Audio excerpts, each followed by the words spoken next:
So welcome to ELT Chile, a podcast about teaching in Chile and also, around the world. In this space, I talk to teachers, teacher trainers, and experts who would like to share their experiences and expertise regarding English language teaching and also, let's say, linguistics, English linguistics, not only in Chile, but like I said, also around the world. In this video episode, I'll be talking to Professor Hendrik De Smet. Actually, he was one of my professors when I did my master's in Leuven, so it's a pleasure to have him here. Also, I would like to thank you for accepting my invitation. And so Professor Hendrik De Smet is Associate Professor of English Linguistics at the Department of Linguistics at KU Leuven.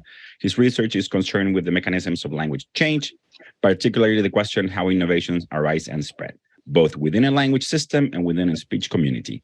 He teaches very interesting subjects: historical linguistics, English linguistics, and cognitive functional linguistics.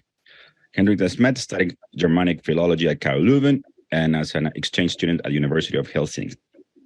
As an undergraduate, he got interested in historical corpora, the research they held, and he first began to create his own corpora.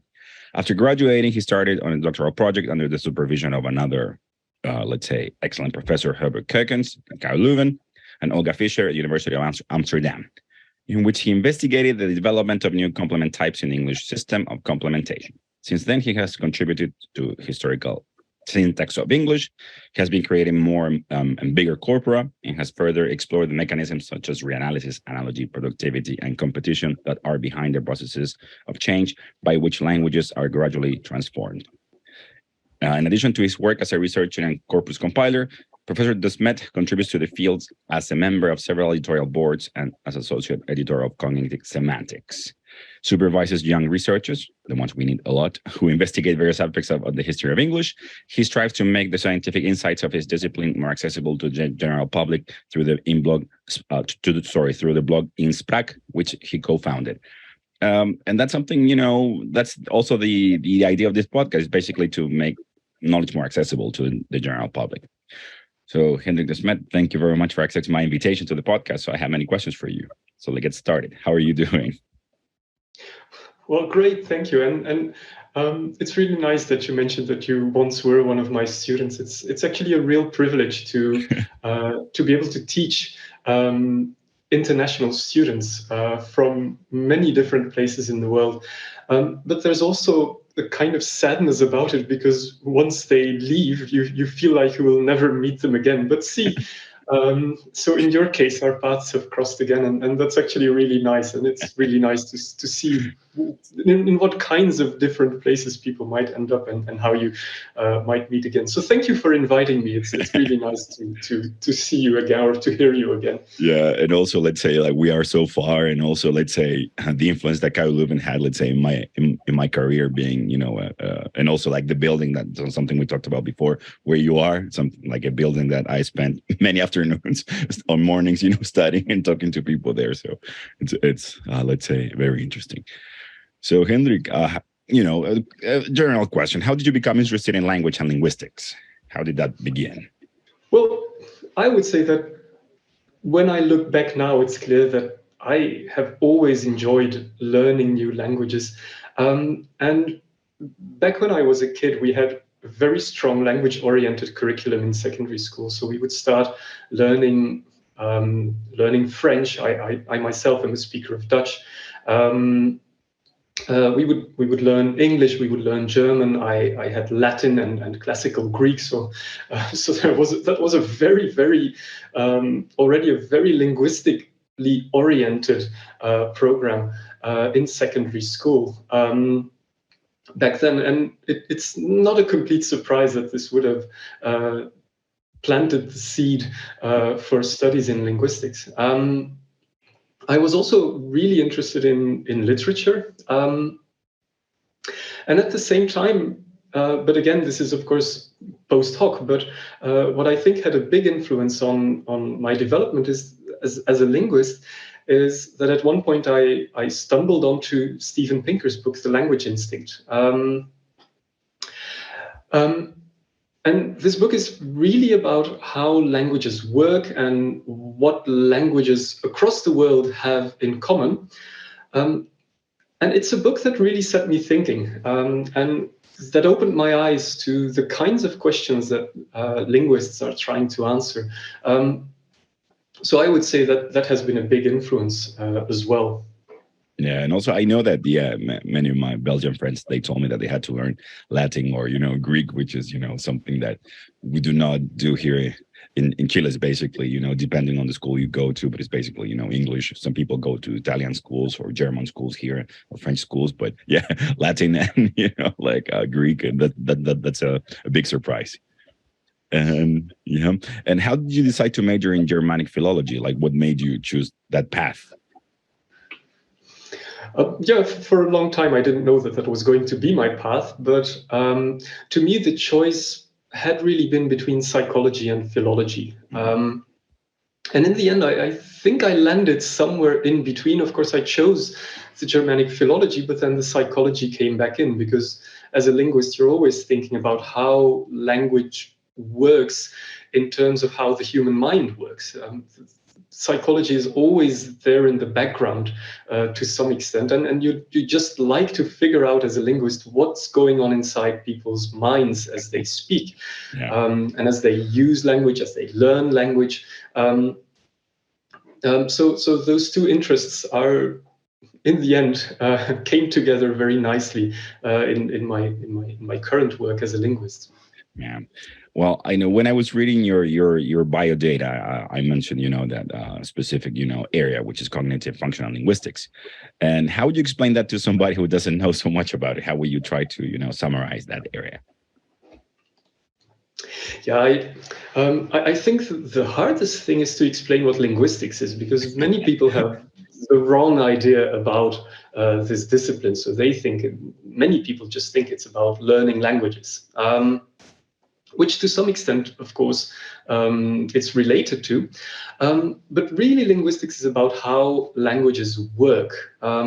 So what makes them tick? How do languages pull it off? How does this miracle happen where one person can speak and another person can understand what they mean? So it's a kind of mental transfer that we accomplish using language. And that's a really amazing feat that humans are capable of. And linguistics is really about that, and about the question, how do we do it? How on earth is this possible? And once you start looking at that question, you start asking additional questions. You start noticing that different languages are subtly different or incredibly different. And you can ask, why is that? You can also start asking, why is it that languages change, which is the area that I do my research in, or how are they being acquired? So how do children learn language from scratch? These are the kinds of questions that linguistics is concerned with.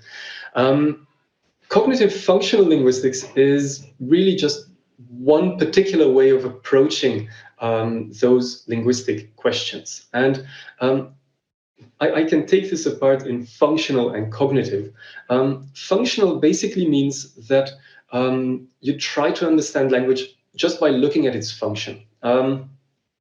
So you can compare this to, if you think about a hammer, and you want to know why it has a certain shape, then you're going to answer that question by figuring out what that hammer is for. So the hammer has the shape it has because it also has the function it has. If it had a different shape, it would be a screwdriver. You would use it for something different. And it's the same, or the idea of functional linguistics is that it's the same with language. You can understand why language is the way it is if you know what it's for. In functional linguistics, we assume that language is basically meant to convey meaning in a way that is as clear as possible and as efficient as possible. And all of its design features, the way language is organized, all of the characteristics it has, they are essentially there because they happen to serve that particular function. So that's the basic idea of functional linguistics. What is cognitive linguistics? Well, that's yet another way of trying to answer linguistic questions. in this case, not so much by looking at what language is for and how it could be adapted to that function, but by looking at how language sits inside the human mind. Because, of course, language always has to pass through human minds. Whenever we produce language, we have to enter into some kind of mental process. We have to retrieve words from memory. We have to string them together into sentences. And all of this happens inside our heads. Whenever we listen to language, it's the same thing. Words come in. We have to pick out the words from the stream of speech. We have to construct from the input the sentences that the speaker we're listening to put together. So again, that's a mental effort. And by understanding how our minds work, we can also understand how language works and how language is represented in our minds, how words sit in our memories, what goes on when we try to read a sentence or when we listen to someone speaking. Now, you might think that this functional perspective and this cognitive perspective, that there are two different things, but actually there's a very natural relationship between them. And the reason for that is that our mind is the environment where to which language needs to be functionally adapted. So the functioning of language really happens inside our minds. So the cognitive and the functional perspective, they are very naturally aligned. Yeah. So that's what cognitive functional linguistics is all about. And, like sometimes in another interview that's going to be published soon, I talked to a professor who works in let's say neurolinguistics, and how, the brain of the translator, bilingual brains, and, many people take this process, let's say, for granted, that it's a very simple process, but it's actually the opposite. It's a very complex process.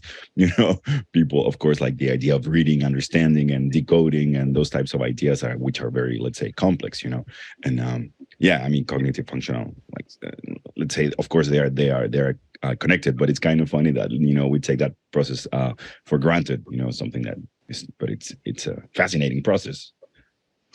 Yeah, that's a fascinating thing about it. I mean, we as speakers are totally unaware of all the things that happen.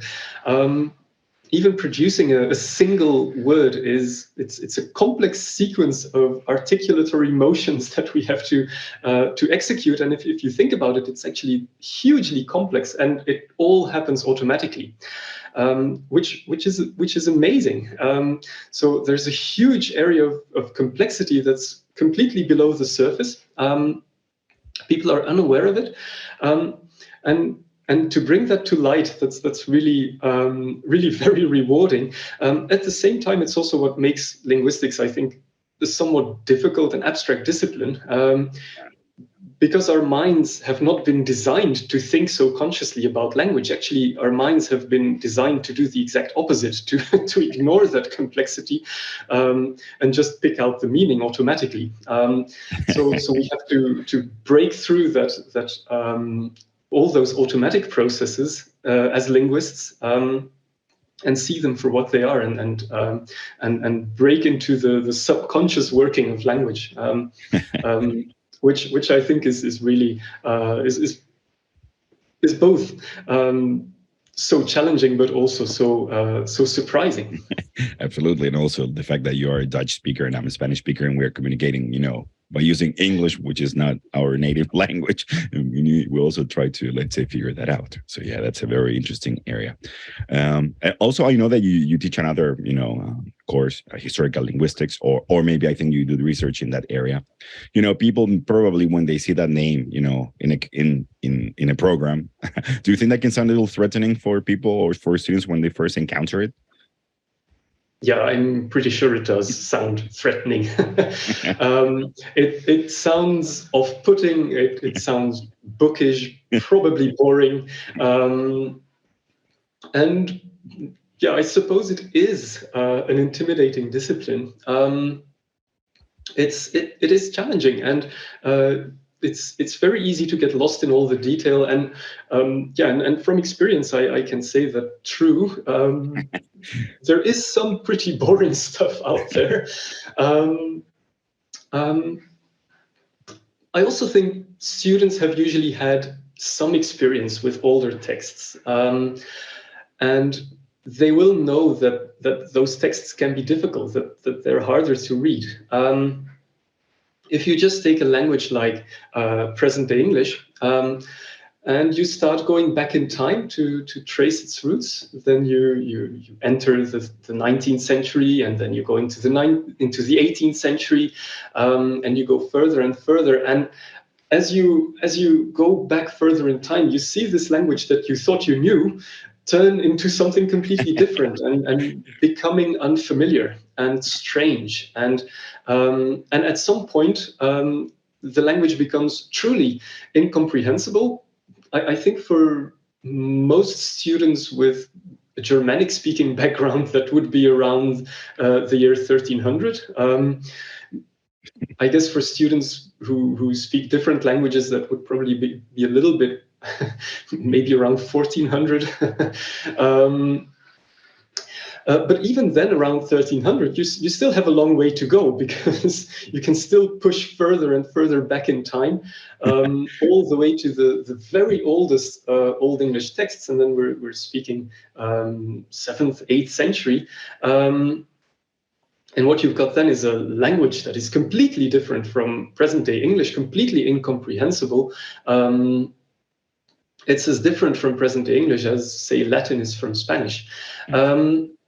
And all of this obviously makes for a difficult discipline. But it's the discipline that I love, and that's because there is also a beauty and fascination in this, because the big question out there is, how did this happen? How could the language change in such a dramatic way? And the curious thing is that this is really not unique to English. It's happening to any language. For every language that we have a documented history for, we know that these changes have happened. And that they are happening all the time. All languages are changing, and almost every single aspect of language is changing whenever people speak. Curiously, however, these changes are so slow that we don't notice them, and it's only when we turn to older texts that we begin to notice this. Yeah, and is there a change, or do you have like a sort of favorite change, language change, or maybe in terms of structure or a specific word that you can, let's say, I don't know, that would be one of your favorite ones? Well, the changes that I find most fascinating are the really big changes. So if you look at the history of English, if you compare present-day English to Old English, Old English was a language with relatively free word order. It didn't have articles. It had cases. It had only 2 tenses. But it had a subjunctive, which present-day English hardly has. All of those are huge differences, and there are differences that affect virtually anything a speaker of Old English would have said. So word order is something that speakers have to think about in every single clause they produce. Case, same thing. A language with cases, well, you'll have to make decisions about which case to use in every single noun phrase that you produce. So these are huge changes. These are changes about little habits that we have as speakers, and that come up in our speech just about every couple of seconds. Yeah. So they have a huge impact on our behavior as speakers. So these are the changes that I'm personally most interested in, the big ones. But the tiny ones also have their beauty, and for instance, the way individual words change meaning, sound changes can be really puzzling and very complex. Well, I'm just enthusiastic about my discipline, and any change will get me carried away. So No, it's yeah, I could go on forever now. Maybe I should go. and let's say, can you tell me about this journey? What made you start, let's say, teaching and researching English linguistics at corporate? How did you start now teaching and researching English linguistics and corpus linguistics? Yeah, well, to be honest, I can say that I'm passionate about my field, but I also have to admit that some of it was just purely accidental. And you roll into this sort of thing. I would say that it's still fair to say that even as a student, I was warming to the question of language change, and I was intrigued about language change. We had one professor who at one point set us an assignment where he asked us to study what he claimed was an ongoing change. Now I thought, well, there's nothing happening here. This was something about Dutch, so I'll spare you the details. But I sincerely thought that nothing was going on until I started interviewing family members who were one generation older than me. So my parents, my aunts, uncles. And all of a sudden I discovered that actually there was a difference between the grammars between these two generations, that my own grammar was actually different from theirs. And this is amazing because how is this possible? How can it be that that we're communicating yet we have slightly different grammars between us? So this really stayed with me, and I think it was one of the formative experiences as a student.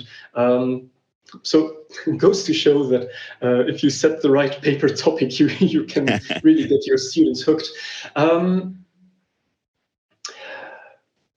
And then thinking further about this question, what drove me to historical linguistics and historical corpus linguistics in particular, I would have to say that one big event was that I went on an exchange to the University of Helsinki in Finland. And I had no good reasons to go to Helsinki. I just wanted to go far away, and I wanted to go someplace where it wouldn't get too hot. And so Finland seemed like the right choice. I wasn't really aware of this at the time, but Helsinki was really, at that time when I studied there, was a real center of excellence worldwide in historical corpus linguistics. And in fact, it was the cradle of the very first digital corpus, digital historical corpus, I should say, and that's the Helsinki corpus. It's a corpus that represents the history of English. From around 800 to around 1700. And this was the first digital historical corpus ever compiled. And the professors there in Helsinki were rightly proud of this corpus, which was still relatively new at the time when I was studying there. And they were very enthusiastic about corpus linguistics and historical corpus linguistics, and they inspired me. And they inspired me so much that I actually began to compile my own corpus of late modern English. So as I said, the Helsinki corpus went up to 1700. So I thought, well, maybe we have to take it up from there and start compiling something from 1700 to the early 20th century. So I began to compile my own corpus of late modern English, and one thing led to another. And before I knew it, I was doing research into historical linguistics. And yeah, kind of modestly, but I was actually breaking new ground there. So yeah. That really transformed me into a proper researcher. Yeah, but let's say, yeah, many of these stories, different people, it's usually like chance that takes you somewhere, and then you talk to some people, and then you find a tool that you find fascinating. And like in your case, you said something like, okay, so we need some more information, so let's create another, corpus. You had to create your own corpus because it didn't exist in a way. Absolutely. No, very good, very good. And also, let's say, what's the importance for you of corpus linguistics for teaching? In this case, about English, in your opinion. Yeah. So where it comes to teaching historical linguistics, I think, corpora are inevitable because texts is all we have, and historical linguistics has always been a kind of corpus linguistics even before we had digital corpora. But truth be told, in my own teaching practice, I depend heavily on corpora, not just for the historical courses, but also for when I teach the linguistics of present-day English, or when I teach cognitive and functional linguistics. My conviction is that languages are so complex that even the best grammars and dictionaries just can't capture that complexity. Yeah. And if you're working, as long as you're working with grammars, dictionaries, don't get me wrong, these can be fabulous resources. They are very useful. They're there for a reason. But you're never quite looking at the real thing. It's a little bit like looking at an animal in the zoo. It's the animal in captivity. Or it could actually, I could make this metaphor even worse. I could even say that you're basically dissecting a dead animal. The life is out of it. If you really want the living thing, you want to see it in the wild. And that's the equivalent of a corpus. Corpora show you language the way it works in the real world. It's language as it is out there. It's language in the wild. So yeah, that means that when I let my students work with a corpus, I'm kind of sending them off into the jungle and forcing them to confront the real full richness and complexity and the reality of language. And I remember that as a student, my own professors were already believers in this, and they were using a lot of authentic material. And at first, it's very difficult. And I also see this in my own students. They struggle with this. But it's also much more rewarding, I think, just because it shows you that that abstract theory that you're studying actually exists out there and exists in the real world. It just brings realism to the field of study and empiricism. It confronts students with the reality of language, not just the watered down version that you get in a grammar. Absolutely. And also, in a way, they have to also develop their, linguistic research skills, like they have to learn how language works, because it's not a thing of using. If they want to become linguists, they have to think about, how language might function, or like how this miracle happens, And let's say, and talking about that, I know that there are many challenges, when people would like to use corpora. And actually, in my own experience, people at the beginning, some people can be a little bit, threatened because they think it involves a lot of technology knowledge, which sometimes it is depending on the condenser that you're using. But in your opinion, what are some challenges that students face when learning about or using corpora? Yeah. It's true that there is a technical side to it, and you can go you can go very far with technicity, and the discipline is always becoming more and more technical. It's turned more and more technical over the last decades. And I'm sure that is off-putting to students. I think many language students really don't know what they are getting themselves into. I think it's much more technical than some of them initially anticipate. So yes, that technicality is one hurdle. But there are some other things that are possibly counterintuitive about corpora. The first thing there is that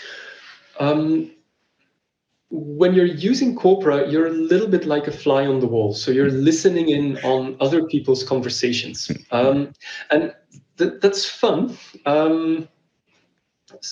It often happens that you just start laughing while reading corpus data because you're overhearing people's conversations or you're reading people's texts. But it's also challenging because you're actually always a little bit disconnected from the context in which the language you're studying has been created. And so you always have to put in that effort to reconstruct that context. And that can be quite difficult. And as long as you don't manage to do that, it can be really impossible to make sense of communication. Yeah. So that's one thing that makes corpora difficult. It's language use out there in the real world, but it's language use that was not intended for you. So it was not tailored to your particular needs, and you kind of have to be able to put yourself into the position of whoever produced that language and whoever it was intended for. Another difficulty is that with a corpus, you always have the information you get out of it, and students will typically do a query for a particular word or expression, and then they will just start seeing that one word. And if you have a really big corpus, you can get thousands, sometimes millions of instances of the same expression or the same word. And then it's sort of easy to lose yourself in that and to lose track of the bigger picture. And of course, what students need to remember is that there's always stuff out there that wasn't captured by their query, and that what was captured by their query is also part of a bigger system. And yeah, it's easy to get carried away by all the information you can get out of the corpus, and forget about all the things that you didn't get out of it. So it's always, yeah, there is always this balancing act between focusing on one particular phenomenon that you're interested in, but at the same time continuing to see how it fits into the language as a bigger system. And that's one reason why I'm actually a fan of sometimes working with very small corpora, where you can ask students or PhD students to just read through the corpus text by text, or to work with my BA students and MA students just with single texts, so that they will see the system of this text and the system of the language in that text, and not lose track of that, because that's the risk. And the bigger our corpora get, the bigger that risk is becoming. Now, I wouldn't want to scare anyone away from corpus linguistics, because in other ways it's also really intuitive and very straightforward. I mean, what are you supposed to do as a linguist? Create a corpus. I think it's the self-evident choice. You just collect linguistic material, you put it together, and you start studying that. That's the most intuitive thing you could conceivably come up with, I think. So there's also something very, very straightforward about it, and it's just a natural thing to do if you want to study languages. Absolutely. Like you said, you have to start, dissecting this animal, if you would like, you have to examine in a way. And also, yeah, it's something that has happened a lot, like when students are doing research, they find 2 examples, but then I say you find 2 examples or 2 hits in a million words. So it's not very representative of what you're looking for. And then, you always have the discussion of what's, a small corpora, what would be a big let's say a big corpus, how many words should it have? And, there are many questions that are, but I agree with you. It's very interesting to use corpora. And also in a way, it's like introducing technology, they have to, there's a technical aspect, but, it's also something that students really need to start, let's say, using. So that's why I'm also a big believer in corpus linguistics and data-driven learning. Hendrik, I know that you also do research in the areas of language change. What are some of the main mechanisms or processes in which languages are transformed? Yeah, so this is the heart of my research, and this is really what I'm most passionate about. Now, in language change, a lot of things are happening at the same time, and these processes are crisscrossing and influencing one another. So language change is really a very, very complex process. To the extent that people become aware of language change, they tend to think it's simple. So they tend to think that young people are speaking differently because there is some failure in their education or because they didn't read enough books. Or, but that's absolutely not what is going on. We know by now that language change is an incredibly complex process, and we don't fully understand it. But what we do know is that there are very different sides to it. There is a social side to it, where people will adjust how they speak depending on who they are speaking to. Either because they want to fit in and maybe sound similar to whoever they are talking to, or sometimes the other way around, because they want to distinguish themselves and they want to sound different and stand out. And sometimes they adjust without noticing at all. And this social side, this interaction between people and people wanting to sound alike or people wanting to sound different, people want to express an identity or to suppress an identity. That's one big driver of language change. So that's of course a huge factor. But at the same time, there's also an internal logic to language change, where things internal to the language determine how it's going to change. And this can be a very complex process with a kind of internal logic to it. So what that means is if one thing changes in the language, that is going to have repercussions on other things. And so the moment something starts changing in one part of the system, it's going to have consequences elsewhere. So the change kind of trickles down or echoes through the whole language system. So just to give you an example, and it's not unreasonable to think that part of the reason languages like English and Spanish have articles, so that's little words like the and part of the reason for that is because their word order has become relatively fixed.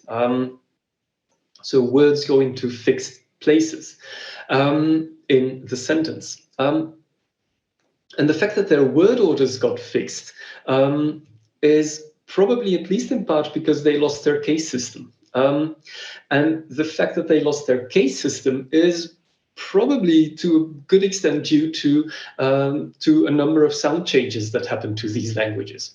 So you can see here that there is this very long chain of causes and effects. You go from sound changes to the loss of a case system, to the fixation of word order, to the development of articles.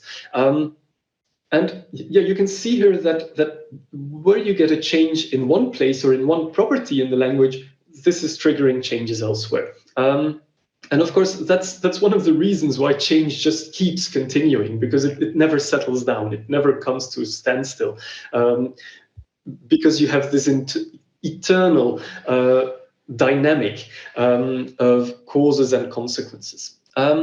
Now, one thing I need to be very clear about here is that I've just given an example that sounds relatively simple, but in reality, there are often many different internal pressures at work at the same time, on top of those social dynamics that I've mentioned earlier. So it's never really a story of just one single cause leading to a single response.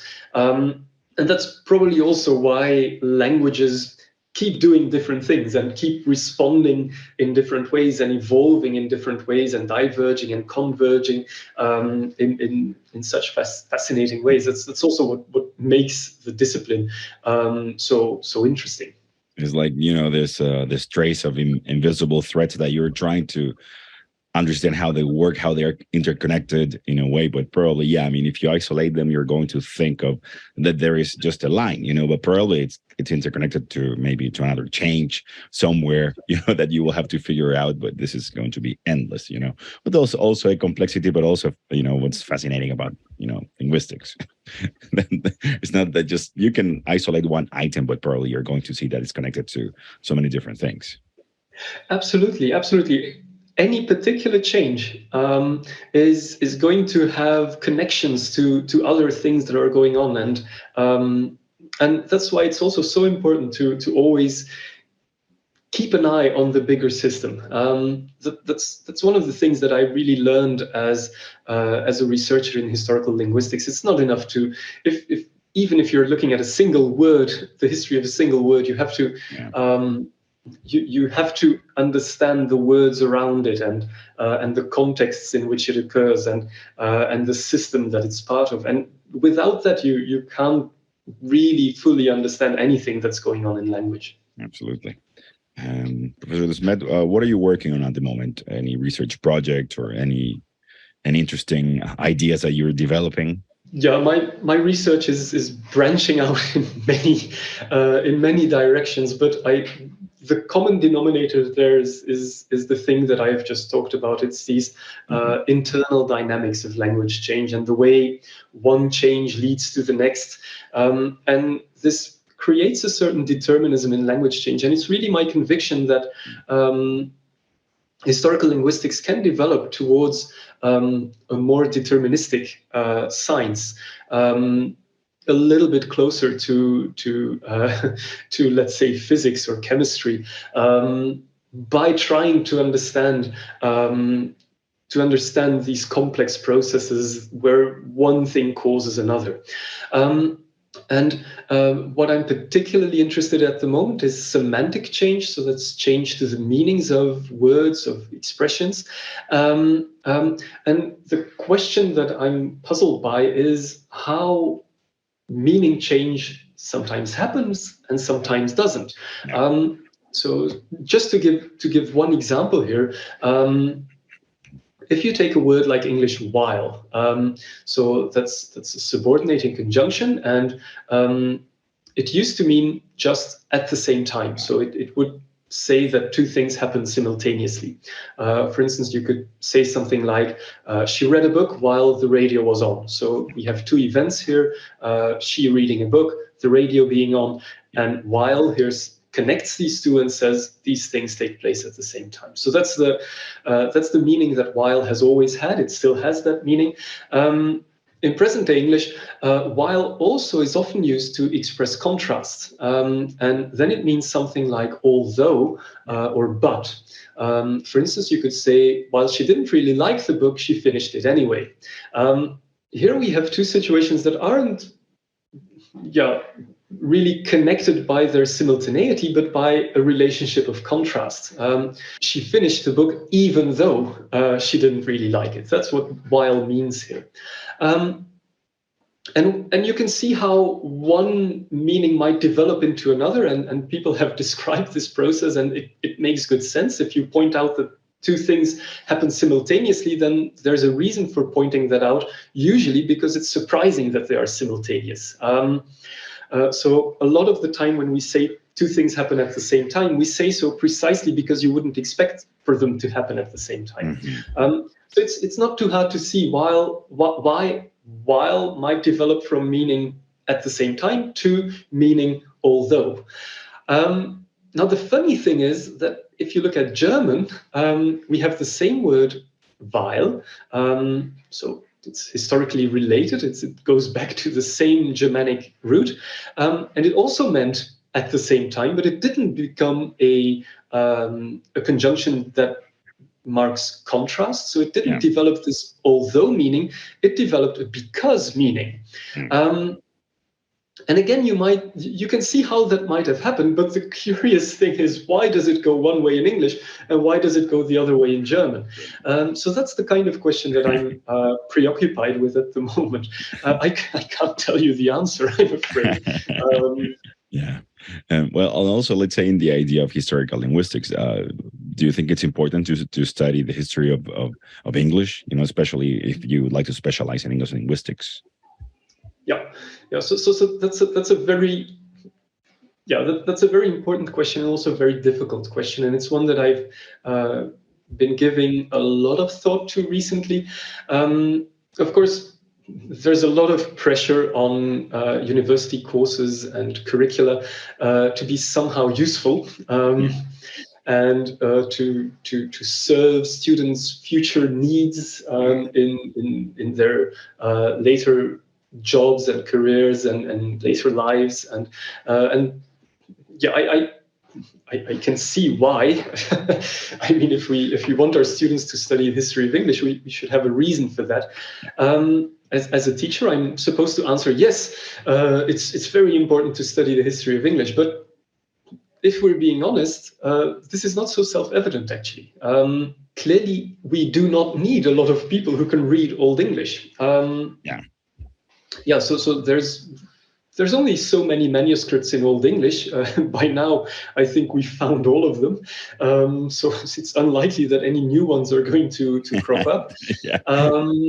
Most of the ones that we have been edited and translated, and these editions and translations, they are really of superb quality. Actually, a lot of this work had been finished by the end of the 19th century. So you can really wonder why would we have to learn Old English.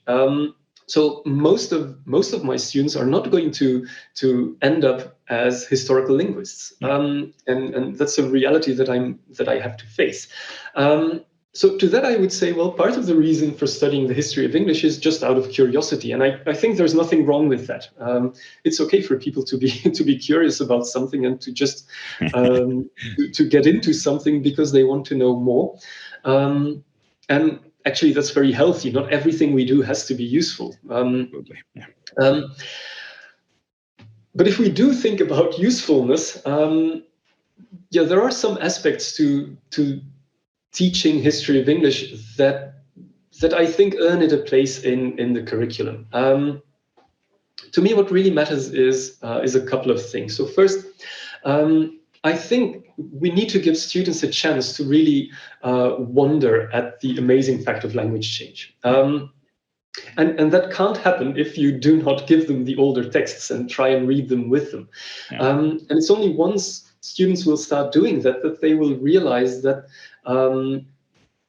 pretty much anything in a language can change, that nothing is constant. So it's a fabulous exercise in linguistic relativity. It really shows students that they can't be certain about anything, and there's nothing self-evident about language or the way a language is at any particular time. Really, anything in that language could basically change again.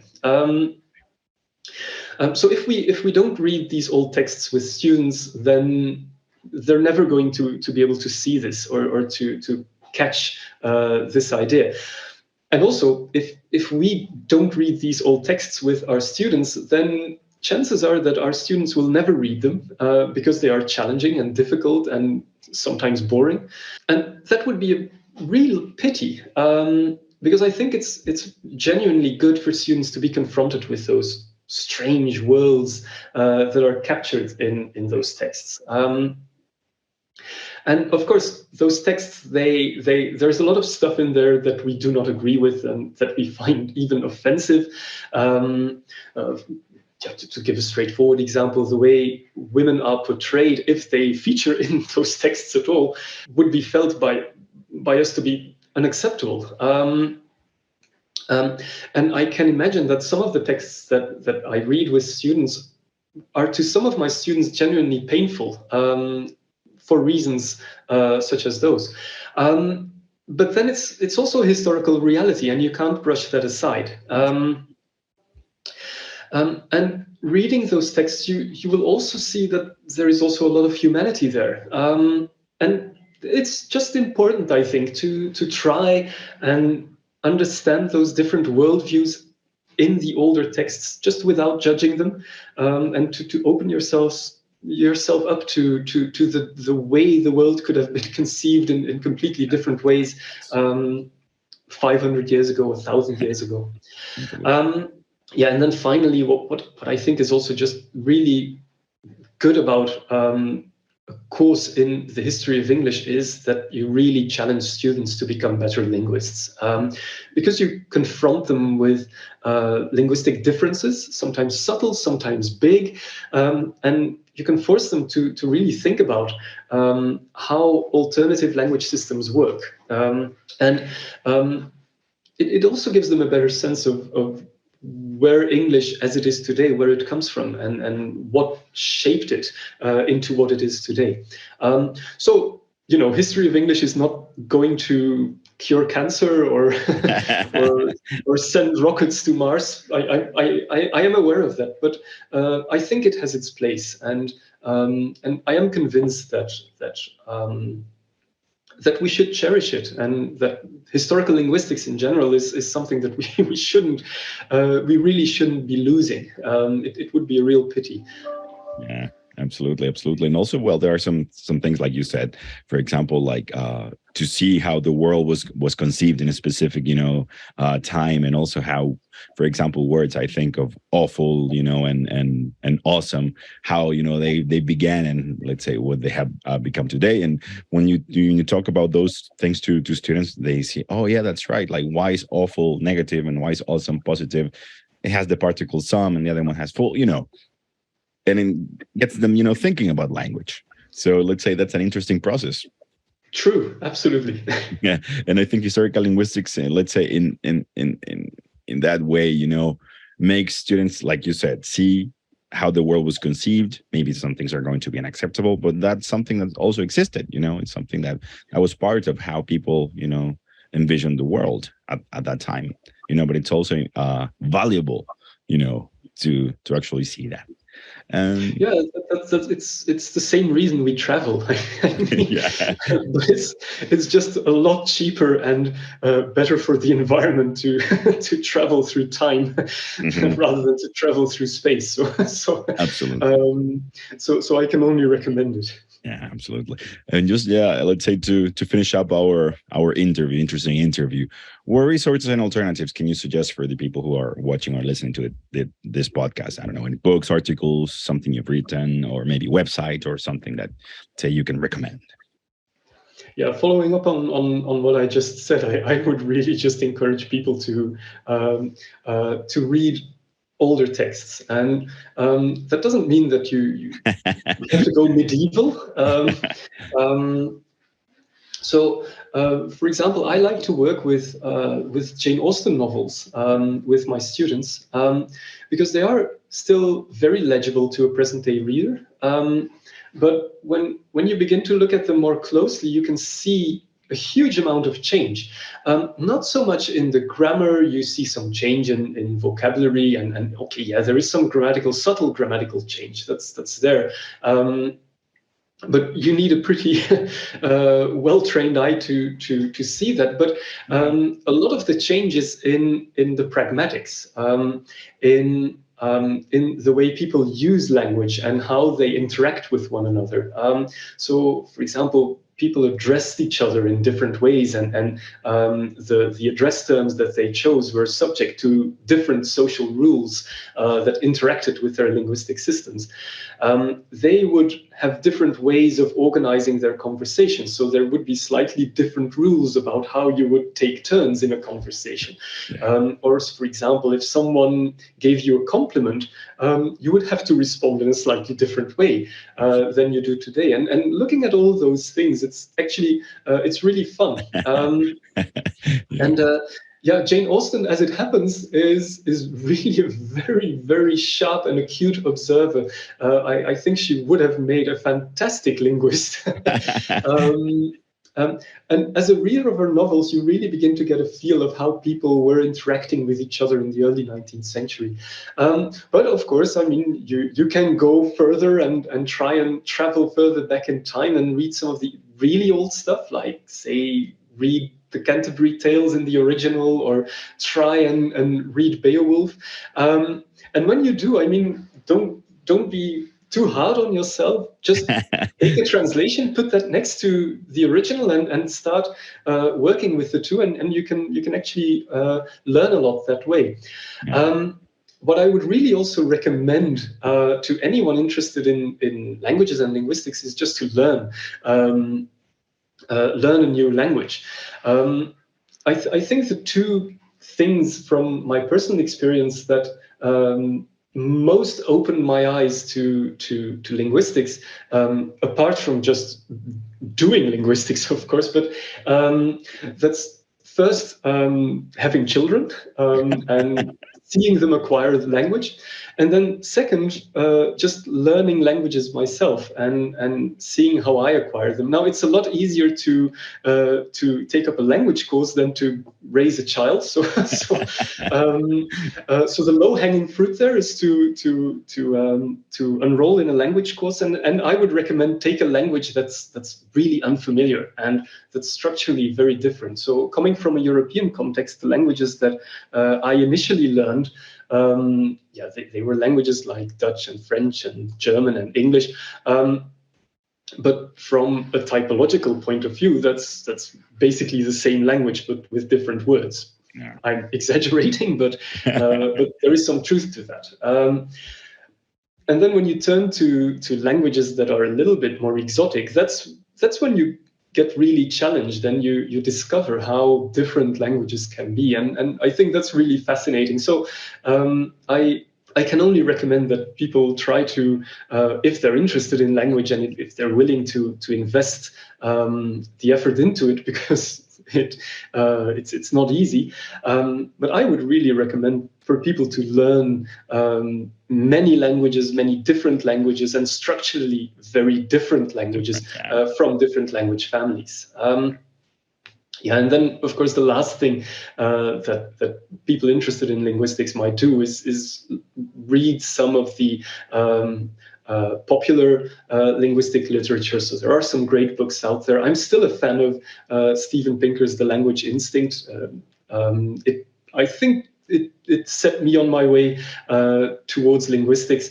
And by now, there's some things that I disagree with in that book, but it's still a great book. It's wonderfully written, and it definitely raises the interesting questions.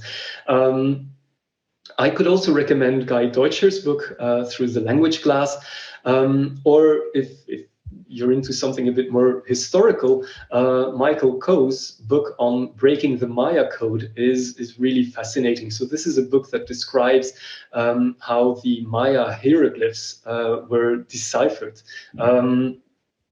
And this is really fascinating process where history and linguistics come together and archaeology come together into, and it also describes a phenomenal intellectual achievement.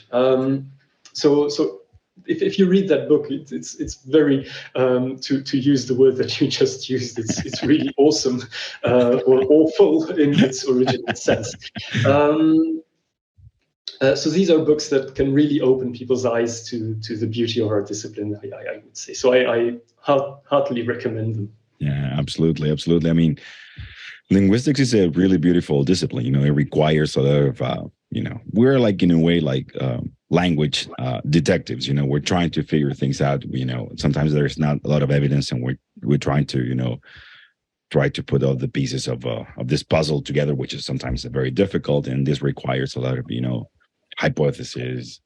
But yet, I would say people like us who are involved in linguistics is something that's, let's say, very fascinating. And that will conclude our video episode with Dr. Hendrik De Smet. Thank you for sharing your experiences and ideas in this episode. I don't know if you have any closing remarks, Hendrik. Well, what you just said, it reminded me of what is so cool about linguistics is that it branches into everything.